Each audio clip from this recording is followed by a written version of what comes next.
أعوذ بالله من الشيطان الرجيم. بسم الله الرحمن الرحيم. ألف لام ميم. ذلك الكتاب لا ريب فيه هدى للمتقين الذين يؤمنون بالغيب ويقيمون الصلاة ومما رزقناهم ينفقون والذين يؤمنون بما أنزل إليك وما أنزل من قبلك وبالآخرة هم يوقنون أولئك على هدى من ربهم وأولئك هم المفلحون. إن الذين كفروا سواء عليهم أأنذرتهم أم لم تنذرهم لا يؤمنون ختم الله على قلوبهم وعلى سمعهم وعلى أبصارهم غشاوة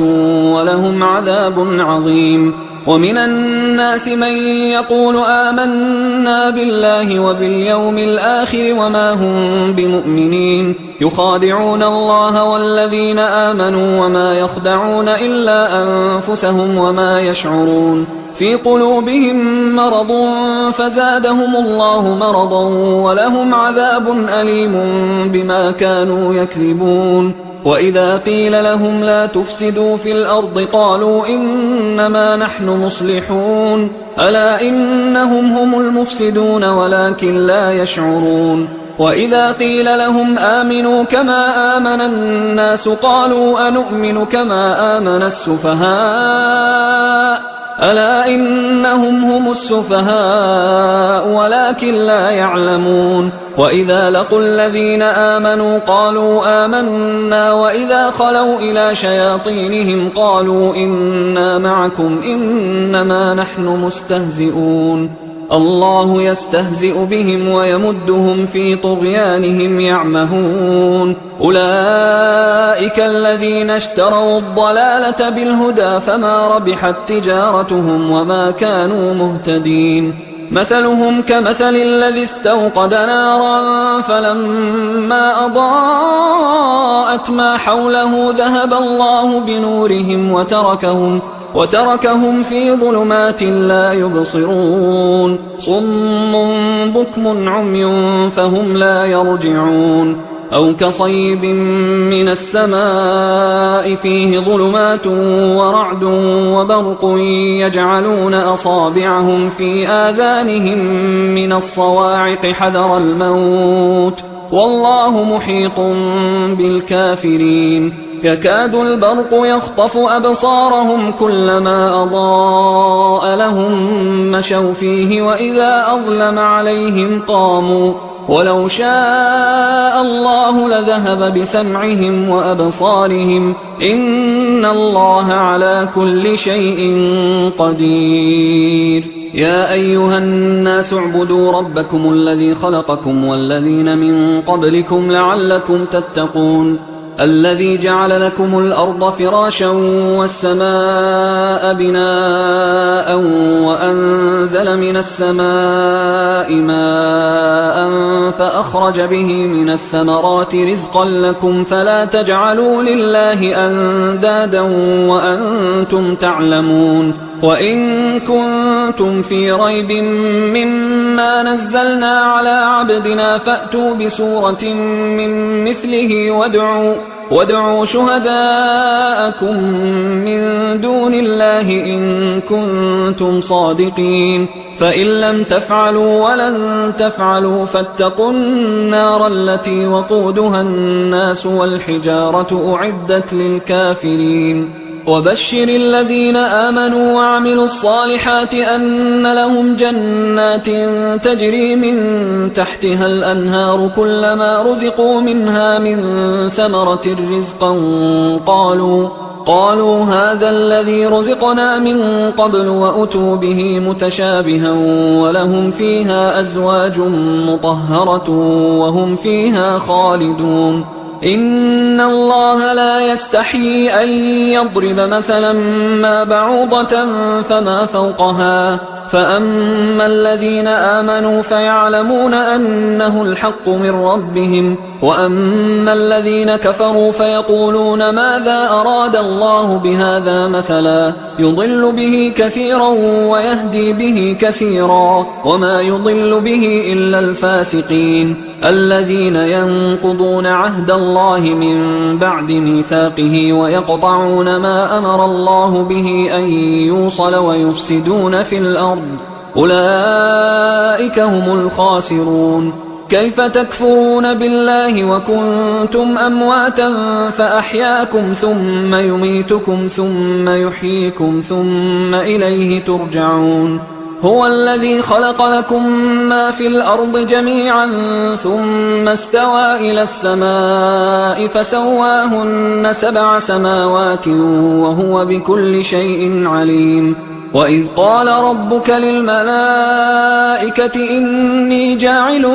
في الأرض خليفة قالوا أتجعل فيها من يفسد فيها ويسفك الدماء ونحن نسبح بحمدك ونقدس لك قال إني أعلم ما لا تعلمون. وعلم آدم الأسماء كلها ثم عرضهم على الملائكة فقال أنبئوني بأسماء هؤلاء إن كنتم صادقين. قالوا سبحانك لا علم لنا إلا ما علمتنا إنك أنت العليم الحكيم. قال يا آدم أنبئهم بأسمائهم فلما أنبأهم بأسمائهم قال ألم أقل لكم إني أعلم غيب السماوات والأرض وأعلم ما تبدون وما كنتم تكتمون. وإذ قلنا للملائكة اسجدوا لآدم فسجدوا إلا إبليس أبى واستكبر وكان من الكافرين. وقلنا يا آدم اسكن أنت وزوجك الجنة وكلا منها رغدا حيث شئتما ولا تقربا هذه الشجرة فتكونا من الظالمين. فأزلهما الشيطان عنها فأخرجهما مما كانا فيه وقلنا اهبطوا بعضكم لبعض عدو ولكم في الأرض مستقر ومتاع إلى حين. فتلقى آدم من ربه كلمات فتاب عليه إنه هو التواب الرحيم. قلنا اهبطوا منها جميعا فإما يأتينكم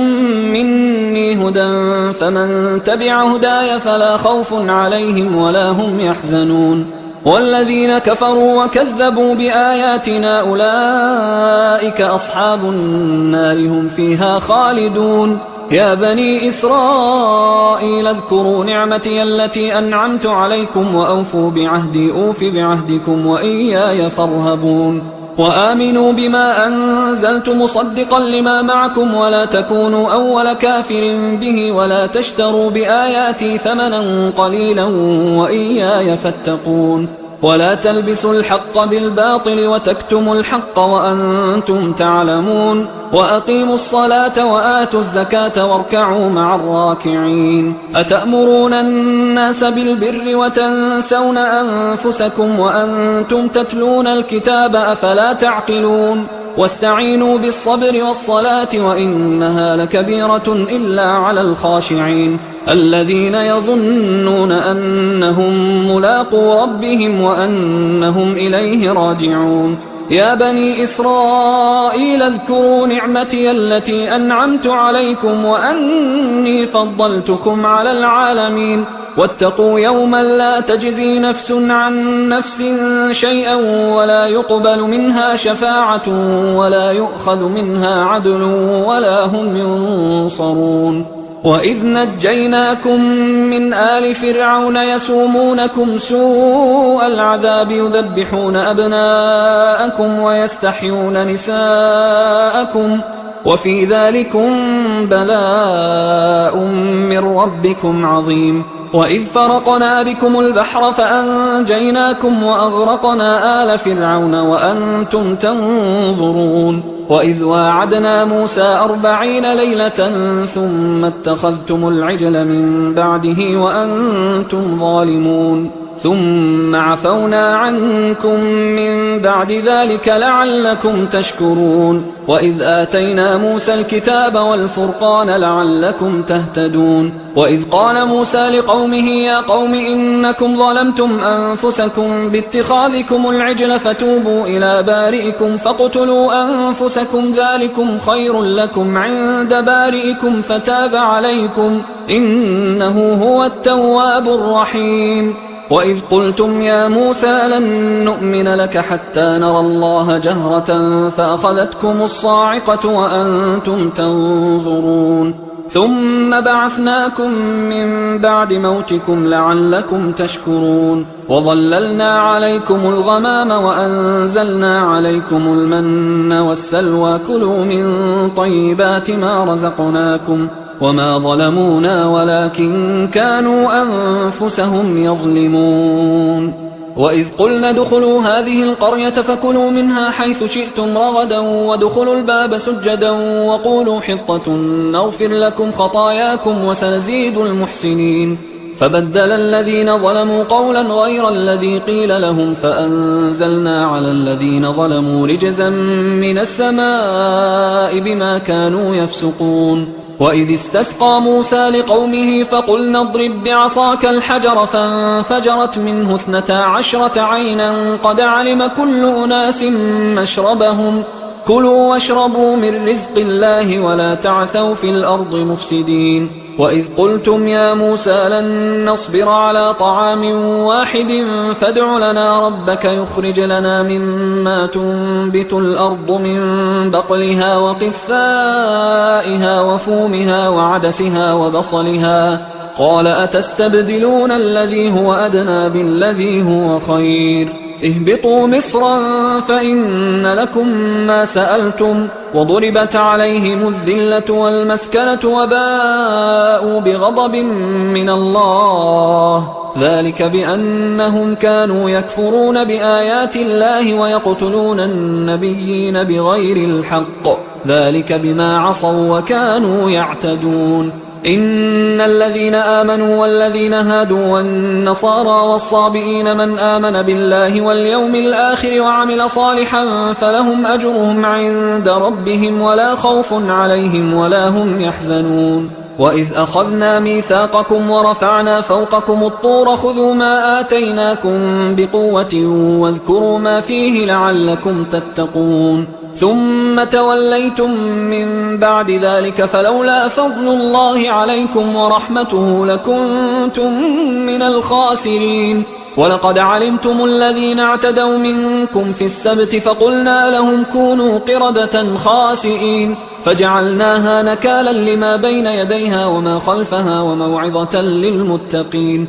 وإذ قال موسى لقومه إن الله يأمركم أن تذبحوا بقرة قالوا أتتخذنا هزوا قال أعوذ بالله أن أكون من الجاهلين قالوا ادع لنا ربك يبين لنا ما هي قال إنه يقول إنها بقرة لا فارض ولا بكر عوان بين ذلك فافعلوا ما تؤمرون قالوا ادع لنا ربك يبين لنا ما لونها قال إنه يقول إنها بقرة صفراء فاقع لونها تسر الناظرين قالوا ادع لنا ربك يبين لنا ما هي إن البقرة شابه علينا وإنا إن شاء الله لمهتدون قال إنه يقول إنها بقرة لا ذلول تثير الأرض ولا تسقي الحرث مسلمة لا شية فيها قالوا الآن جئت بالحق فذبحوها وما كادوا يفعلون وإذ قتلتم نفسا فادارأتم فيها والله مخرج ما كنتم تكتمون فقلنا اضربوه ببعضها كذلك يحيي الله الموتى ويريكم آياته لعلكم تعقلون ثم قست قلوبكم من بعد ذلك فهي كالحجارة أو أشد قسوة وإن من الحجارة لما يتفجر منه الأنهار وإن منها لما يشقق فيخرج منه الماء وإن منها لما يهبط من خشية الله وما الله بغافل عما تعملون أفتطمعون أن يؤمنوا لكم وقد كان فريق منهم يسمعون كلام الله ثم يحرفونه من بعد ما عقلوه وهم يعلمون وإذا لقوا الذين آمنوا قالوا آمنا وإذا خلا بعضهم إلى بعض قالوا أتحدثونهم بما فتح الله عليكم ليحاجوكم به عند ربكم أفلا تعقلون أولا يعلمون أن الله يعلم ما يسرون وما يعلنون ومنهم أميون لا يعلمون الكتاب إلا أماني وإنهم إلا يظنون فويل للذين يكتبون الكتاب بأيديهم ثم يقولون هذا من عند الله ليشتروا به ثمنا قليلا فويل لهم مما كتبت أيديهم وويل لهم مما يكسبون وقالوا لن تمسنا النار إلا أياما معدودة قل أتخذتم عند الله عهدا فلن يخلف الله عهده أم تقولون على الله ما لا تعلمون بلى من كسب سيئة وأحاطت به خطيئته فأولئك أصحاب النار هم فيها خالدون والذين آمنوا وعملوا الصالحات أولئك أصحاب الجنة هم فيها خالدون وإذ أخذنا ميثاق بني إسرائيل لا تعبدون إلا الله وبالوالدين إحسانا وذي القربى واليتامى والمساكين وقولوا للناس حسنا وأقيموا الصلاة وآتوا الزكاة ثم توليتم إلا قليلا منكم وأنتم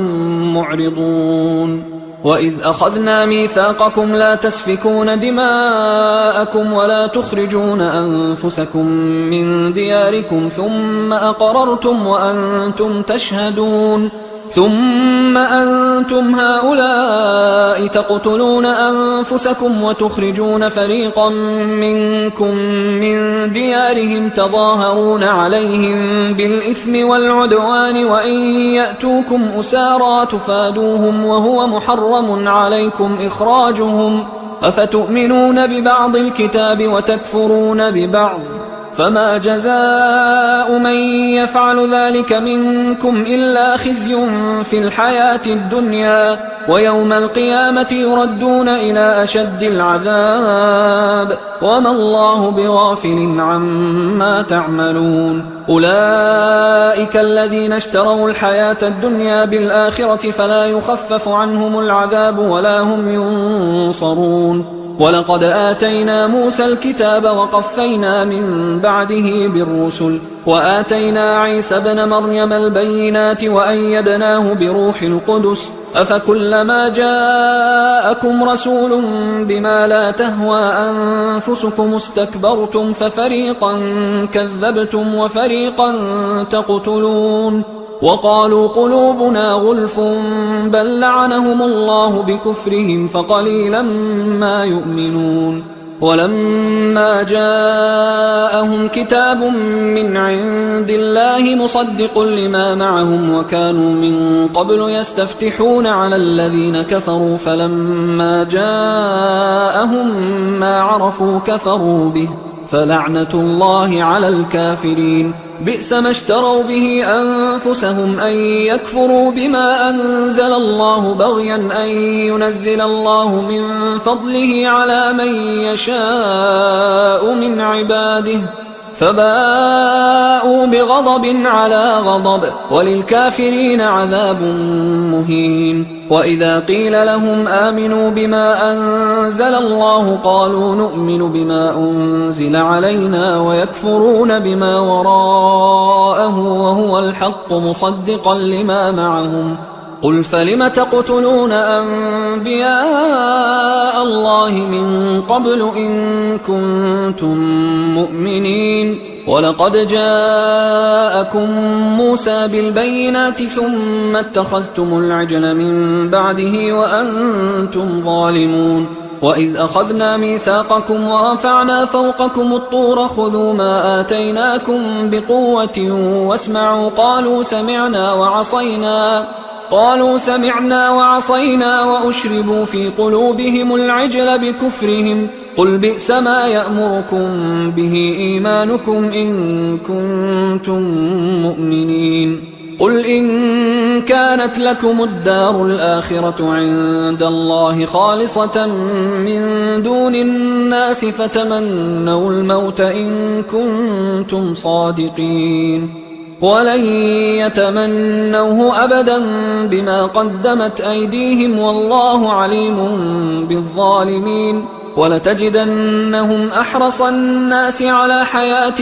ومن الذين أشركوا يود أحدهم لو يعمر 1000 سنة وما هو بمزحزحه من العذاب أن يعمر والله بصير بما يعملون قل من كان عدوا لجبريل فإنه نزله على قلبك بإذن الله مصدقا لما بين يديه وهدى وبشرى للمؤمنين من كان عدوا لله وملائكته ورسله وجبريل وميكال فإن الله عدو للكافرين ولقد أنزلنا إليك آيات بينات وما يكفر بها إلا الفاسقون أوكلما عاهدوا عهدا نبذه فريق منهم بل أكثرهم لا يؤمنون ولما جاءهم رسول من عند الله مصدق لما معهم نبذ فريق من الذين أوتوا الكتاب كتاب الله وراء ظهورهم كأنهم لا يعلمون واتبعوا ما تتلو الشياطين على ملك سليمان وما كفر سليمان ولكن الشياطين كفروا يعلمون الناس السحر وما أنزل على الملكين ببابل هاروت وماروت وما يعلمان من أحد حتى يقولا إنما نحن فتنة فلا تكفر فيتعلمون منهما ما يفرقون به بين المرء وزوجه وما هم بضارين به من أحد إلا بإذن الله ويتعلمون ما يضرهم ولا ينفعهم ولقد علموا لمن اشتراه ما له في الآخرة من خلاق ولبئس ما شروا به أنفسهم لو كانوا يعلمون ولو أنهم آمنوا واتقوا لمثوبة من عند الله خير لو كانوا يعلمون يا أيها الذين آمنوا لا تقولوا راعنا وقولوا انظرنا واسمعوا وللكافرين عذاب أليم ما يود الذين كفروا من أهل الكتاب ولا المشركين أن ينزل عليكم من خير من ربكم والله يختص برحمته من يشاء والله ذو الفضل العظيم ما ننسخ من آية أو ننسها نأت بخير منها أو مثلها ألم تعلم أن الله على كل شيء قدير ألم تعلم أن الله له ملك السماوات والأرض وما لكم من دون الله من ولي ولا نصير أم تريدون أن تسألوا رسولكم كما سئل موسى من قبل ومن يتبدل الكفر بالإيمان فقد ضل سواء السبيل ود كثير من أهل الكتاب لو يردونكم من بعد إيمانكم كفارا حسدا من عند أنفسهم من بعد ما تبين لهم الحق فاعفوا واصفحوا حتى يأتي الله بأمره إن الله على كل شيء قدير وأقيموا الصلاة وآتوا الزكاة وما تقدموا لأنفسكم من خير تجدوه عند الله إن الله بما تعملون بصير. وقالوا لن يدخل الجنة إلا من كان هودا أو نصارى تلك أمانيهم قل هاتوا برهانكم إن كنتم صادقين بلى من أسلم وجهه لله وهو محسن فله أجره عند ربه ولا خوف عليهم ولا هم يحزنون. وقالت اليهود ليست النصارى على شيء وقالت النصارى ليست اليهود على شيء وهم يتلون الكتاب كذلك قال الذين لا يعلمون مثل قولهم فالله يحكم بينهم يوم القيامة فيما كانوا فيه يختلفون. ومن أظلم ممن منع مساجد الله أن يذكر فيها اسمه وسعى في خرابها أولئك ما كان لهم أن يدخلوها إلا خائفين لهم في الدنيا خزي ولهم في الآخرة عذاب عظيم. ولله المشرق والمغرب فأينما تولوا فثم وجه الله إن الله واسع عليم. وقالوا اتخذ الله ولدا سبحانه بل له ما في السماوات والأرض كل له قانتون بديع السماوات والأرض وإذا قضى أمرا فإنما يقول له كن فيكون. وقال الذين لا يعلمون لولا يكلمنا الله أو تأتينا آية كذلك قال الذين من قبلهم مثل قولهم تشابهت قلوبهم قد بينا الآيات لقوم يوقنون. إنا أرسلناك بالحق بشيرا ونذيرا ولا تسأل عن أصحاب الجحيم. ولن ترضى عنك اليهود ولا النصارى حتى تتبع ملتهم قل إن هدى الله هو الهدى ولئن اتبعت أهواءهم بعد الذي جاءك من العلم ما لك من الله من ولي ولا نصير. الذين آتيناهم الكتاب يتلونه حق تلاوته أولئك يؤمنون به ومن يكفر به فأولئك هم الخاسرون. يا بني إسرائيل اذكروا نعمتي التي أنعمت عليكم وأني فضلتكم على العالمين واتقوا يوما لا تجزي نفس عن نفس شيئا ولا يقبل منها عدل ولا تنفعها شفاعة ولا هم ينصرون. وإذ ابتلى إبراهيم ربه بكلمات فأتمهن قال إني جاعلك للناس إماما قال ومن ذريتي قال لا ينال عهد الظالمين. وإذ جعلنا البيت مثابة للناس وأمنا واتخذوا من مقام إبراهيم مصلى وعهدنا إلى إبراهيم وإسماعيل أن طهرا بيتي للطائفين والعاكفين والركع السجود. وإذ قال إبراهيم رب اجعل هذا بلدا آمنا وارزق أهله من الثمرات من آمن منهم بالله واليوم الآخر قال ومن كفر فأمتعه قليلا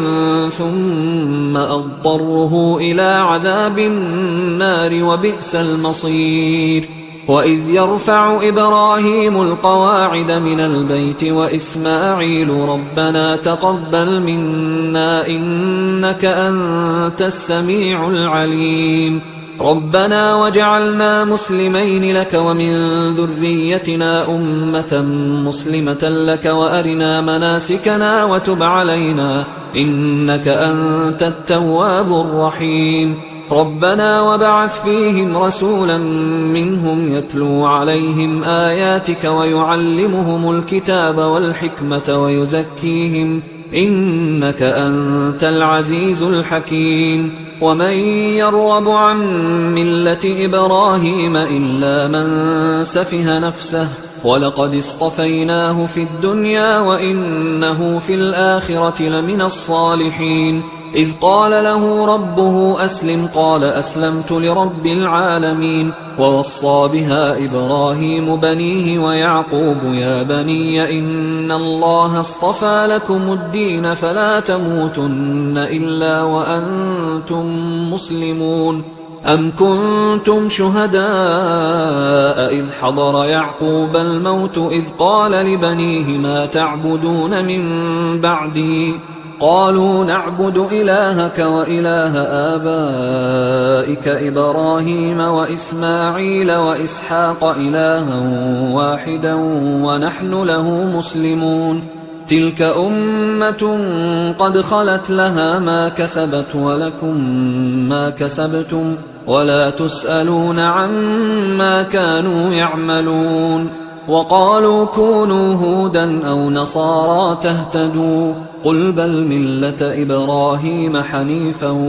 وما كان من المشركين. قولوا آمنا بالله وما أنزل إلينا وما أنزل إلى إبراهيم وإسماعيل وإسحاق ويعقوب والأسباط وما أوتي موسى وعيسى وما أوتي النبيون من ربهم لا نفرق بين أحد منهم ونحن له مسلمون. فإن آمنوا بمثل ما آمنتم به فقد اهتدوا وإن تولوا فإنما هم في شقاق فسيكفيكهم الله وهو السميع العليم. صبغة الله ومن أحسن من الله صبغة ونحن له عابدون. قل أتحاجوننا في الله وهو ربنا وربكم ولنا أعمالنا ولكم أعمالكم ونحن له مخلصون. أم تقولون إن إبراهيم وإسماعيل وإسحاق ويعقوب والأسباط كانوا هودا أو نصارى قل أأنتم أعلم أم الله ومن أظلم ممن كتم شهادة عنده من الله وما الله بغافل عما تعملون. تلك أمة قد خلت لها ما كسبت ولكم ما كسبتم ولا تسألون عما كانوا يعملون. سيقول السفهاء من الناس ما ولاهم عن قبلتهم التي كانوا عليها قل لله المشرق والمغرب يهدي من يشاء إلى صراط مستقيم. وكذلك جعلناكم أمة وسطا لتكونوا شهداء على الناس ويكون الرسول عليكم شهيدا. وما جعلنا القبلة التي كنت عليها إلا لنعلم من يتبع الرسول ممن ينقلب على عقبيه وإن كانت لكبيرة إلا على الذين هدى الله وما كان الله ليضيع إيمانكم إن الله بالناس لرؤوف رحيم. قد نرى تقلب وجهك في السماء فلنولينك قبلة ترضاها فول وجهك شطر المسجد الحرام وحيث ما كنتم فولوا وجوهكم شطره وإن الذين أوتوا الكتاب ليعلمون أنه الحق من ربهم وما الله بغافل عما يعملون. ولئن أتيت الذين أوتوا الكتاب بكل آية ما تبعوا قبلتك وما أنت بتابع قبلتهم وما بعضهم بتابع قبلة بعض ولئن اتبعت أهواءهم من بعد ما جاءك من العلم إنك إذا لمن الظالمين. الذين آتيناهم الكتاب يعرفونه كما يعرفون أبناءهم وإن فريقا منهم ليكتمون الحق وهم يعلمون الحق من ربك فلا تكونن من الممترين ولكل وجهة هو موليها فاستبقوا الخيرات أينما تكونوا يأت بكم الله جميعا إن الله على كل شيء قدير ومن حيث خرجت فول وجهك شطر المسجد الحرام وإنه للحق من ربك وما الله بغافل عما تعملون ومن حيث خرجت فول وجهك شطر المسجد الحرام وحيث ما كنتم فولوا وجوهكم شطره لئلا يكون للناس عليكم حجة إلا الذين ظلموا منهم فلا تخشوهم واخشوني ولأتم نعمتي عليكم ولعلكم تهتدون كما أرسلنا فيكم رسولا منكم يتلو عليكم آياتنا ويزكيكم ويعلمكم الكتاب والحكمة ويعلمكم ما لم تكونوا تعلمون فاذكروني أذكركم واشكروا لي ولا تكفرون يا أيها الذين آمنوا استعينوا بالصبر والصلاة إن الله مع الصابرين ولا تقولوا لمن يقتل في سبيل الله أموات بل أحياء ولكن لا تشعرون ولنبلونكم بشيء من الخوف والجوع ونقص من الأموال والأنفس والثمرات وبشر الصابرين الذين إذا أصابتهم مصيبة قالوا إنا لله وإنا إليه راجعون أولئك عليهم صلوات من ربهم ورحمة وأولئك هم المهتدون إن الصفا والمروة من شعائر الله فمن حج البيت أو اعتمر فلا جناح عليه أن يطوف بهما ومن تطوع خيرا فإن الله شاكر عليم إن الذين يكتمون ما أنزلنا من البينات والهدى من بعد ما بيناه للناس في الكتاب أولئك يلعنهم الله ويلعنهم اللاعنون إلا الذين تابوا وأصلحوا وبينوا فأولئك أتوب عليهم وأنا التواب الرحيم إن الذين كفروا وماتوا وهم كفار أولئك عليهم لعنة الله والملائكة والناس أجمعين خالدين فيها لا يخفف عنهم العذاب ولا هم ينظرون وإلهكم إله واحد لا إله إلا هو الرحمن الرحيم إن في خلق السماوات والأرض واختلاف الليل والنهار والفلك التي تجري في البحر بما ينفع الناس وما أنزل الله من السماء من ماء فأحيا به الأرض بعد موتها وبث فيها من كل دابة وتصريف الرياح والسحاب المسخر بين السماء والأرض لآيات لقوم يعقلون ومن الناس من يتخذ من دون الله أندادا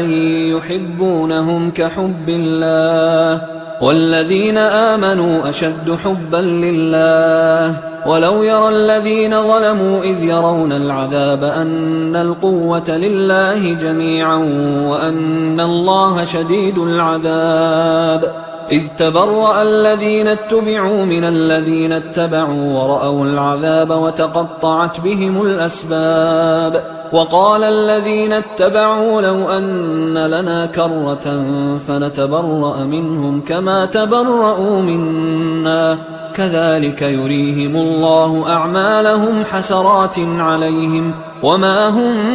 بخارجين من النار يا أيها الناس كلوا مما في الأرض حلالا طيبا ولا تتبعوا خطوات الشيطان إنه لكم عدو مبين إنما يأمركم بالسوء والفحشاء وأن تقولوا على الله ما لا تعلمون وإذا قيل لهم اتبعوا ما أنزل الله قالوا بل نتبع ما ألفينا عليه آباءنا أولو كان آباؤهم لا يعقلون شيئا ولا يهتدون ومثل الذين كفروا كمثل الذي ينعق بما لا يسمع إلا دعاء ونداء صم بكم عمي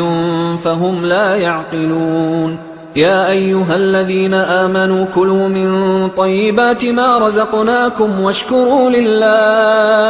واشكروا لله إن كنتم إياه تعبدون إنما حرم عليكم الميتة والدم ولحم الخنزير وما أهل به لغير الله فمن اضطر غير باغ ولا عاد فلا إثم عليه إن الله غفور رحيم إن الذين يكتمون ما أنزل الله من الكتاب ويشترون به ثمنا قليلا أولئك ما يأكلون في بطونهم إلا النار ولا يكلمهم الله يوم القيامة ولا يزكيهم ولهم عذاب أليم أولئك الذين اشتروا الضلالة بالهدى والعذاب بالمغفرة فما أصبرهم على النار ذلك بأن الله نزل الكتاب بالحق وإن الذين اختلفوا في الكتاب لفي شقاق بعيد ليس البر أن تولوا وجوهكم قبل المشرق والمغرب ولكن البر من آمن بالله واليوم الآخر والملائكة والكتاب والنبيين وآتى المال على حبه ذوي القربى واليتامى والمساكين وابن السبيل والسائلين وفي الرقاب وأقام الصلاة وآتى الزكاة والموفون بعهدهم إذا عاهدوا والصابرين في البأساء والضراء وحين البأس أولئك الذين صدقوا وأولئك هم المتقون يا أيها الذين آمنوا كتب عليكم القصاص في القتلى الحر بالحر والعبد بالعبد والأنثى بالأنثى فمن عفي له من أخيه شيء فاتباع بالمعروف وأداء إليه بإحسان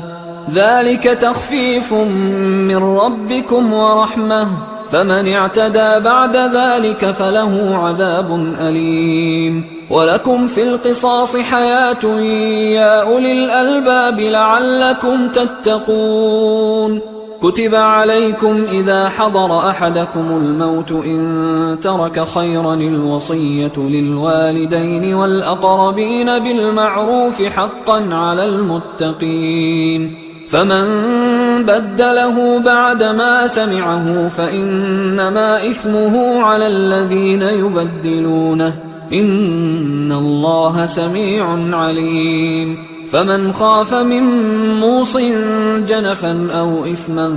فأصلح بينهم فلا إثم عليه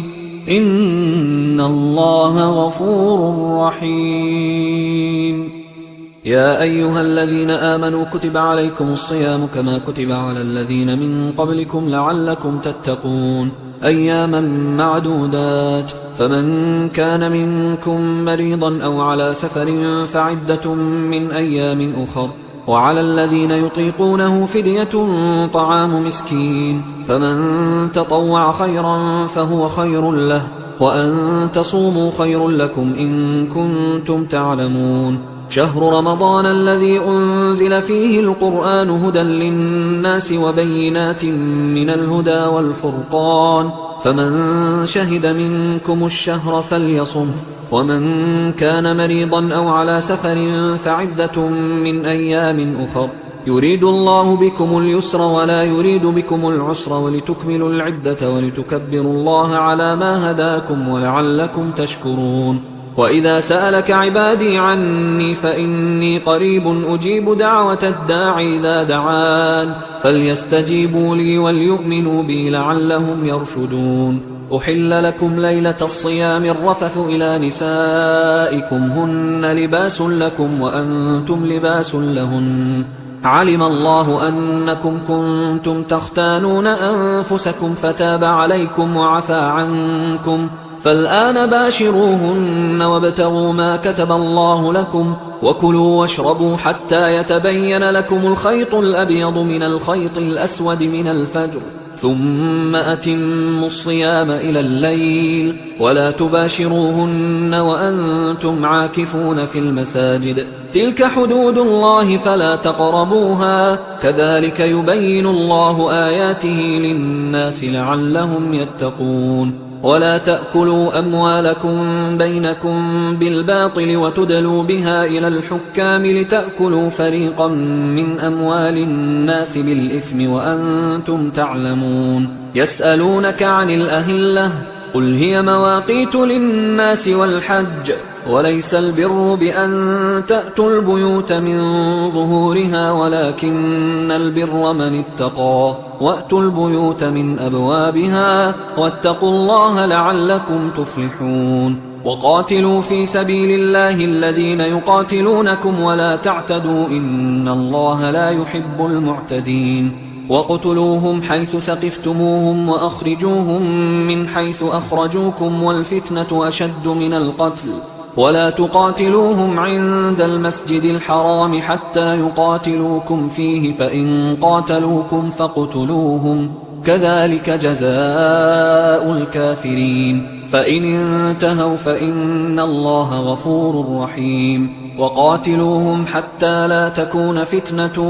ويكون الدين لله، فإن انتهوا فلا عدوان إلا على الظالمين. الشهر الحرام بالشهر الحرام والحرمات قصاص، فمن اعتدى عليكم فاعتدوا عليه بمثل ما اعتدى عليكم، واتقوا الله واعلموا أن الله مع المتقين. وأنفقوا في سبيل الله ولا تلقوا بأيديكم إلى التهلكة وأحسنوا إن الله يحب المحسنين. وأتموا الحج والعمرة لله، فإن أحصرتم فما استيسر من الهدي، ولا تحلقوا رؤوسكم حتى يبلغ الهدي محله، فمن كان منكم مريضا أو به أذى من رأسه ففدية من صيام أو صدقة أو نسك، فإذا أمنتم فمن تمتع بالعمرة إلى الحج فما استيسر من الهدي، فمن لم يجد فصيام 3 أيام في الحج و7 إذا رجعتم، تلك 10 كاملة، ذلك لمن لم يكن أهله حاضر المسجد الحرام. واتقوا الله واعلموا أن الله شديد العقاب. الحج أشهر معلومات، فمن فرض فيهن الحج فلا رفث ولا فسوق ولا جدال في الحج وما تفعلوا من خير يعلمه الله وتزودوا فإن خير الزاد التقوى واتقون يا أولي الألباب ليس عليكم جناح أن تبتغوا فضلا من ربكم فإذا أفضتم من عرفات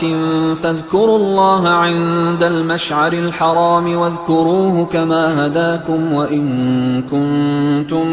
من قبله لمن الضالين ثم أفيضوا من حيث أفاض الناس واستغفروا الله إن الله غفور رحيم فإذا قضيتم مناسككم فاذكروا الله كذكركم آباءكم أو أشد ذكرا فمن الناس من يقول ربنا آتنا في الدنيا وما له في الآخرة من خلاق ومنهم من يقول ربنا آتنا في الدنيا حسنة وفي الآخرة حسنة وقنا عذاب النار أولئك لهم نصيب مما كسبوا والله سريع الحساب واذكروا الله في أيام معدودات فمن تعجل في يومين فلا إثم عليه ومن تأخر فلا إثم عليه لمن اتقى واتقوا الله واعلموا أنكم إليه تحشرون ومن الناس من يعجبك قوله في الحياة الدنيا ويشهد الله على ما في قلبه وهو ألد الخصام وإذا تولى سعى في الأرض ليفسد فيها ويهلك الحرث والنسل والله لا يحب الفساد وإذا قيل له اتق الله أخذته العزة بالإثم فحسبه جهنم ولبئس المهاد ومن الناس من يشري نفسه ابتغاء مرضات الله والله رؤوف بالعباد يا أيها الذين آمنوا ادخلوا في السلم كافة ولا تتبعوا خطوات الشيطان إنه لكم عدو مبين فإن زللتم من بعد ما جاءتكم البينات فاعلموا أن الله عزيز حكيم هل ينظرون إلا أن يأتيهم الله في ظلل من الغمام والملائكة وقضي الأمر وإلى الله ترجع الأمور سل بني إسرائيل كم آتيناهم من آية بينة ومن يبدل نعمة الله من بعد ما جاءته فإن الله شديد العقاب زين للذين كفروا الحياة الدنيا ويسخرون من الذين آمنوا والذين اتقوا فوقهم يوم القيامة والله يرزق من يشاء بغير حساب كان الناس أمة واحدة فبعث الله النبيين مبشرين ومنذرين وأنزل معهم الكتاب بالحق ليحكم بين الناس فيما اختلفوا فيه وما اختلف فيه إلا الذين أوتوه من بعد ما جاءتهم البينات بغيا بينهم فهدى الله الذين آمنوا لما اختلفوا فيه من الحق بإذنه والله يهدي من يشاء إلى صراط مستقيم أم حسبتم أن تدخلوا الجنة ولما يأتكم مثل الذين خلوا من قبلكم مستهم البأساء والضراء وزلزلوا حتى يقول الرسول والذين آمنوا معه متى نصر الله ألا إن نصر الله قريب يسألونك ماذا ينفقون قل ما أنفقتم من خير فللوالدين والأقربين واليتامى والمساكين وابن السبيل وما تفعلوا من خير فإن الله به عليم كتب عليكم القتال وهو كره لكم وعسى أن تكرهوا شيئا وهو خير لكم وعسى أن تحبوا شيئا وهو شر لكم والله يعلم وأنتم لا تعلمون يسألونك عن الشهر الحرام قتال فيه قل قتال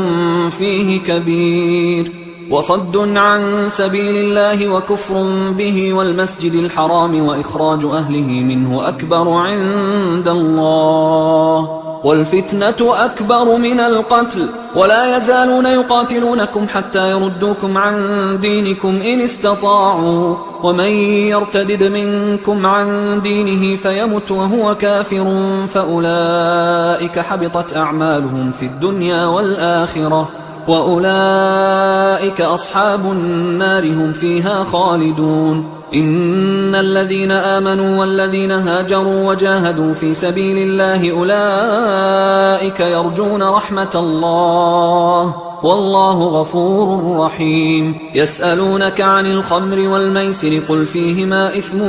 كبير ومنافع للناس وإثمهما أكبر من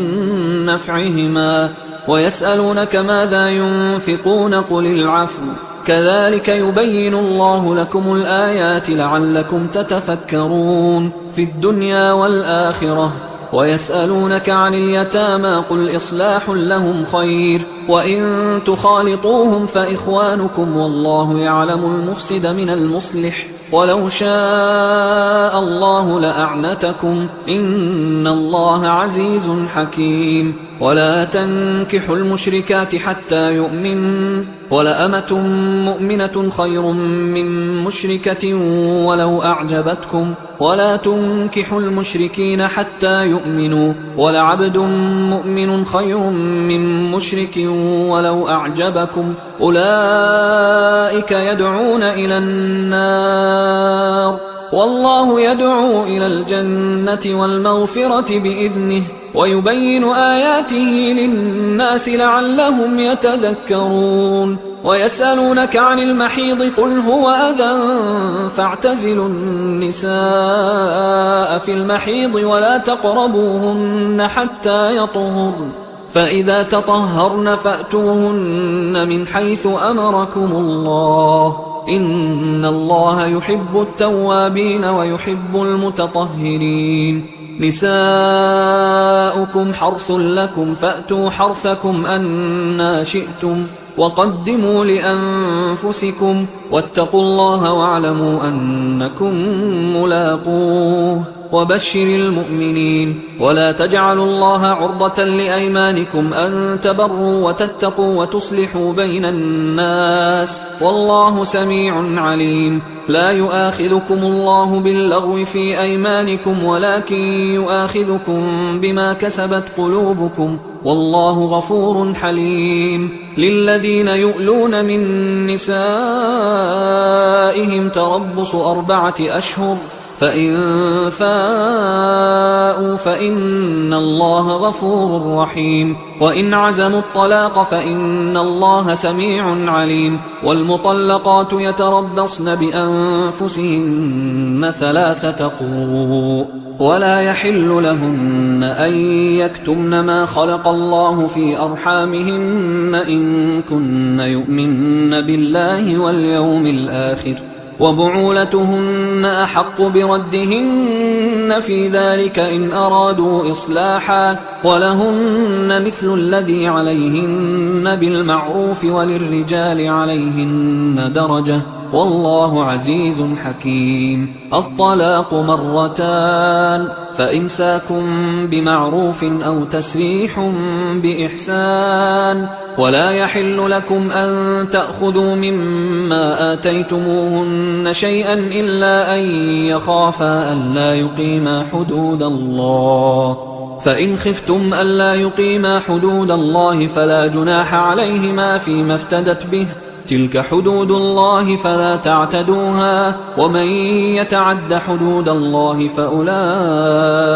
هم الظالمون. فإن طلقها فلا تحل له من بعد حتى تنكح زوجا غيره، فإن طلقها فلا جناح عليهما أن يتراجعا إن ظنا أن يقيما حدود الله، وتلك حدود الله يبينها لقوم يعلمون. وإذا طلقتم النساء فبلغن أجلهن فأمسكوهن بمعروف أو سرحوهن بمعروف، ولا تمسكوهن ضرارا لتعتدوا، ومن يفعل ذلك فقد ظلم نفسه. ولا تتخذوا آيات الله هزوا، واذكروا نعمة الله عليكم وما أنزل عليكم من الكتاب والحكمة يعظكم به، واتقوا الله واعلموا أن الله بكل شيء عليم. وإذا طلقتم النساء فبلغن أجلهن فلا تعضلوهن أن ينكحن أزواجهن إذا تراضوا بينهم بالمعروف، ذلك يوعظ به من كان منكم يؤمن بالله واليوم الآخر، ذلكم أزكى لكم وأطهر، والله يعلم وأنتم لا تعلمون. والوالدات يرضعن أولادهن حولين كاملين لمن أراد أن يتم الرضاعة، وعلى المولود له رزقهن وكسوتهن بالمعروف، لا تكلف نفس إلا وسعها، لا تضار والدة بولدها ولا مولود له بولده، وعلى الوارث مثل ذلك، فإن أرادا فصالا عن تراض منهما وتشاور فلا جناح عليهما. وإن أردتم أن تسترضعوا أولادكم فلا جناح عليكم إذا سلمتم ما آتيتم بالمعروف، واتقوا الله واعلموا أن الله بما تعملون بصير. والذين يتوفون منكم ويذرون أزواجا يتربصن بأنفسهن 4 أشهر وعشرا، فإذا بلغن أجلهن فلا جناح عليكم فيما فعلن في أنفسهن بالمعروف، والله بما تعملون خبير. ولا جناح عليكم فيما عرضتم به من خطبة النساء أو أكننتم في أنفسكم، علم الله أنكم ستذكرونهن ولكن لا تواعدوهن سرا إلا أن تقولوا قولا معروفا، ولا تعزموا عقدة النكاح حتى يبلغ الكتاب أجله، واعلموا أن الله يعلم ما في أنفسكم فاحذروه، واعلموا أن الله غفور حليم. لا جناح عليكم إن طلقتم النساء ما لم تمسوهن أو تفرضوا لهن فريضة، ومتعوهن على الموسع قدره وعلى المقتر قدره متاعا بالمعروف حقا على المحسنين. وإن طلقتموهن من قبل أن تمسوهن وقد فرضتم لهن فريضة فنصف ما فرضتم إلا أن يعفون أو يعفو الذي بيده عقدة النكاح، وأن تعفوا أقرب للتقوى، ولا تنسوا الفضل بينكم، إن الله بما تعملون بصير. حافظوا على الصلوات والصلاة الوسطى وقوموا لله قانتين، فإن خفتم فرجالا أو ركبانا، فإذا أمنتم فاذكروا الله كما علمكم ما لم تكونوا تعلمون. والذين يتوفون منكم ويذرون أزواجا وصية لأزواجهم متاعا إلى الحول غير إخراج، فإن خرجن فلا جناح عليكم فيما فعلن في أنفسهن من معروف، والله عزيز حكيم. وللمطلقات متاع بالمعروف حقا على المتقين، كذلك يبين الله لكم آياته لعلكم تعقلون. ألم تر إلى الذين خرجوا من ديارهم وهم ألوف حذر الموت فقال لهم الله موتوا ثم أحياهم، إن الله لذو فضل على الناس ولكن أكثر الناس لا يشكرون وقاتلوا في سبيل الله واعلموا أن الله سميع عليم من ذا الذي يقرض الله قرضا حسنا فيضاعفه له أضعافا كثيرة والله يقبض ويبسط وإليه ترجعون ألم تر إلى الملأ من بني إسرائيل من بعد موسى إذ قالوا لنبي له مبعث لنا ملكا نقاتل في سبيل الله قال هل عسيتم إن كتب عليكم القتال ألا تقاتلوا قالوا وما لنا ألا نقاتل في سبيل الله وقد أخرجنا من ديارنا وأبنائنا فلما كتب عليهم القتال تولوا إلا قليلا منهم والله عليم بالظالمين وقال لهم نبيهم إن الله قد بعث لكم طالوت ملكا قالوا أنى يكون له الملك علينا ونحن أحق بالملك منه ولم يؤت سعة من المال قال إن الله اصطفاه عليكم وزاده بسطة في العلم والجسم والله يؤتي ملكه من يشاء والله واسع عليم وقال لهم نبيهم إن آية ملكه أن يأتيكم التابوت فيه سكينة من ربكم وبقية مما ترك آل موسى وآل هارون تحمله الملائكة إن في ذلك لآية لكم إن كنتم مؤمنين فلما فصل طالوت بالجنود قال إن الله مبتليكم بنهر فمن شرب منه فليس مني ومن لم يطعمه فإنه مني إلا من اغترف غرفة بيده فشربوا منه إلا قليلا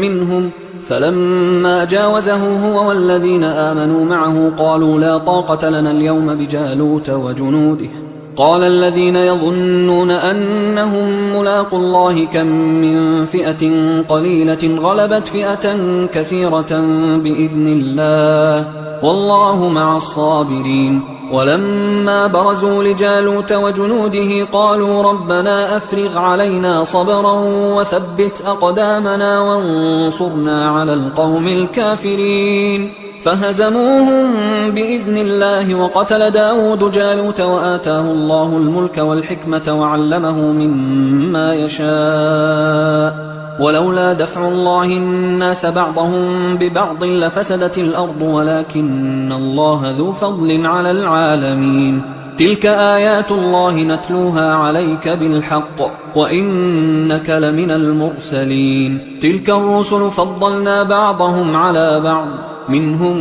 من كلم الله ورفع بعضهم درجات وآتينا عيسى ابن مريم البينات وأيدناه بروح القدس ولو شاء الله ما اقتتل الذين من بعدهم من بعد ما جاءتهم البينات ولكن اختلفوا فمنهم من آمن ومنهم من كفر ولو شاء الله ما اقتتلوا ولكن الله يفعل ما يريد يا أيها الذين آمنوا أنفقوا مما رزقناكم من قبل أن يأتي يوم لا بيع فيه ولا خلة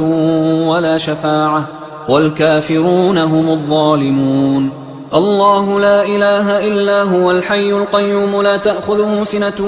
ولا نوم له ما في السماوات وما في الأرض من ذا الذي يشفع عنده إلا بإذنه يعلم ما بين أيديهم وما خلفهم ولا يحيطون بشيء من علمه إلا بما شاء وسع كرسيه السماوات والأرض ولا يؤوده حفظهما وهو العلي العظيم لا إكراه في الدين قد تبين الرشد من الغي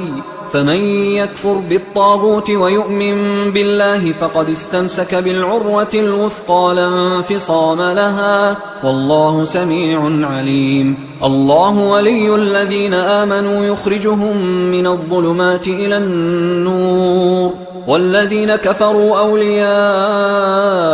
الطاغوت يخرجونهم من النور إلى الظلمات أولئك أصحاب النار هم فيها خالدون. ألم تر إلى الذي حاج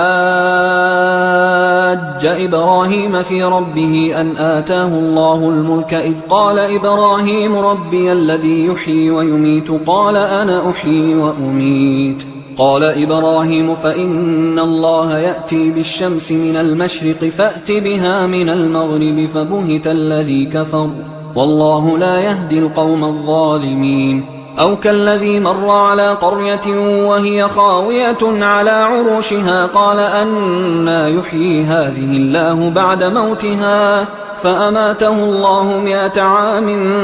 ثم بعثه قال كم لبثت؟ قال لبثت يوما أو بعض يوم. قال بل لبثت 100 عام فانظر إلى طعامك وشرابك لم يتسنه وانظر إلى حمارك ولنجعلك آية للناس وانظر إلى العظام كيف ننشزها ثم نكسوها لحما فلما تبين له قال أعلم أن الله على كل شيء قدير. وإذ قال إبراهيم رب أرني كيف تحيي الموتى قال أولم تؤمن قال بلى ولكن ليطمئن قلبي قال فخذ 4 من الطير فصرهن إليك ثم اجعل على كل جبل منهن جزءا ثم ادعهن يأتينك سعيا واعلم أن الله عزيز حكيم. مثل الذين ينفقون أموالهم في سبيل الله كمثل حبة أنبتت 7 سنابل في كل سنبلة 100 حبة والله يضاعف لمن يشاء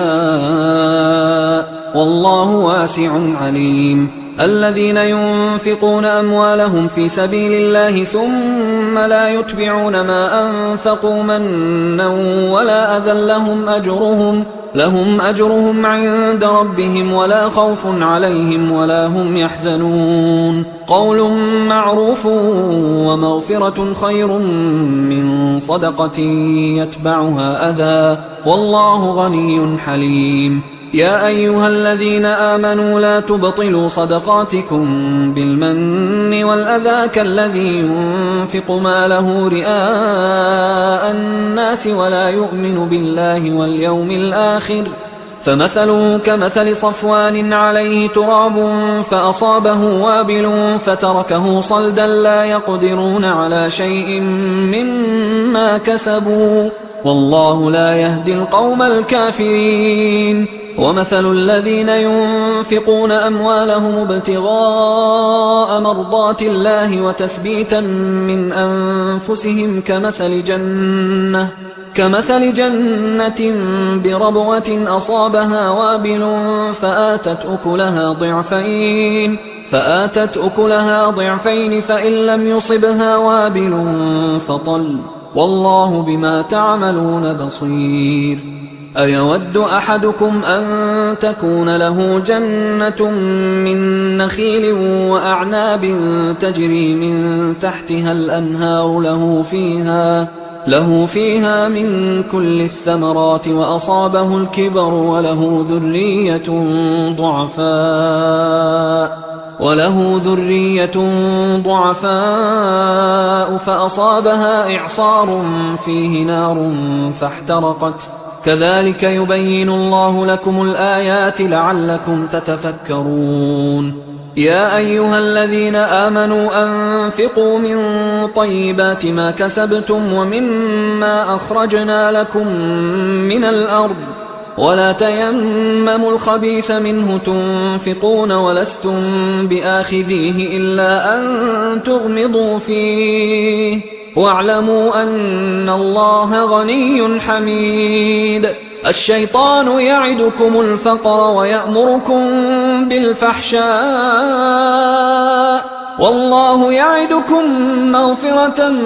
منه وفضلا والله واسع عليم. يؤتي الحكمة من يشاء ومن يؤت الحكمة فقد أوتي خيرا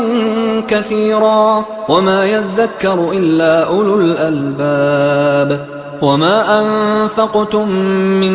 نفقة أو نذرتم من نذر فإن الله يعلمه وما للظالمين من أنصار إن تبدوا الصدقات فنعما هي وإن تخفوها وتؤتوها الفقراء فهو خير لكم ويكفر عنكم من سيئاتكم والله بما تعملون خبير ليس عليك هداهم ولكن الله يهدي من يشاء وما تنفقوا من خير فلأنفسكم وما تنفقون إلا ابتغاء وجه الله وما تنفقوا من خير يوفى إليكم وأنتم لا تظلمون للفقراء الذين أحصروا في سبيل الله لا يستطيعون ضربا في الأرض يحسبهم الجاهل أغنياء من التعفف تعرفهم بسيماهم لا يسألون الناس إلحافا وما تنفقوا من خير فإن الله به عليم الذين ينفقون أموالهم بالليل والنهار سرا وعلانية فلهم أجرهم عند ربهم ولا خوف عليهم ولا هم يحزنون الذين يأكلون الربا لا يقومون إلا كما يقوم الذي يتخبطه الشيطان من المس ذلك بأنهم قالوا إنما البيع مثل الربا وأحل الله البيع وحرم الربا فمن جاءه موعظة من ربه فانتهى فله ما سلف وأمره إلى الله ومن عاد فأولئك أصحاب النار هم فيها خالدون يمحق الله الربا ويربي الصدقات والله لا يحب كل كفار أثيم إن الذين آمنوا وعملوا الصالحات وأقاموا الصلاة وآتوا الزكاة لهم أجرهم عند ربهم ولا خوف عليهم ولا هم يحزنون يا أيها الذين آمنوا اتقوا الله وذروا ما بقي من الربا إن كنتم مؤمنين فإن لم تفعلوا فأذنوا بحرب من الله ورسوله وإن تبتم فلكم رؤوس أموالكم لا تظلمون ولا تظلمون وإن كان ذو عسرة فنظرة إلى ميسرة وأن تصدقوا خير لكم إن كنتم تعلمون واتقوا يوما ترجعون فيه إلى الله ثم توفى كل نفس ما كسبت وهم لا يظلمون يا أيها الذين آمنوا إذا تداينتم بدين إلى أجل مسمى فاكتبوه وليكتب بينكم كاتب بالعدل ولا يأب كاتب أن يكتب كما علمه الله فليكتب وليملل الذي عليه الحق وليتق الله ربه ولا يبخس منه شيئا فإن كان الذي عليه الحق سفيها أو ضعيفا أو لا يستطيع أن يمله فليملل وليه بالعدل واستشهدوا شهيدين من رجالكم فإن لم يكونا رجلين فرجل وامرأتان ممن ترضون من الشهداء أن تضل إحداهما فتذكر إحداهما الأخرى ولا يأبى الشهداء إذا ما دعوا ولا تسأموا أن تكتبوه صغيرا أو كبيرا إلى أجله ذلكم أقسط عند الله وأقوم للشهادة وأدنى أن لا ترتابوا إلا أن تكون تجارة حاضرة تديرونها بينكم فليس عليكم جناح ألا تكتبوها وأشهدوا إذا تبايعتم ولا يضار كاتب ولا شهيد وإن تفعلوا فإنه فسوق بكم واتقوا الله ويعلمكم الله والله بكل شيء عليم وإن كنتم على سفر ولم تجدوا كاتبا فرهان مقبوضة، فإن أمن بعضكم بعضا فليؤدي الذي اؤتمن أمانته وليتق الله ربه ولا تكتموا الشهادة، ومن يكتمها فإنه آثم قلبه والله بما تعملون عليم. لله ما في السماوات وما في الأرض، وإن تبدوا ما في أنفسكم أو تخفوه يحاسبكم به الله فيغفر لمن يشاء ويعذب من يشاء والله على كل شيء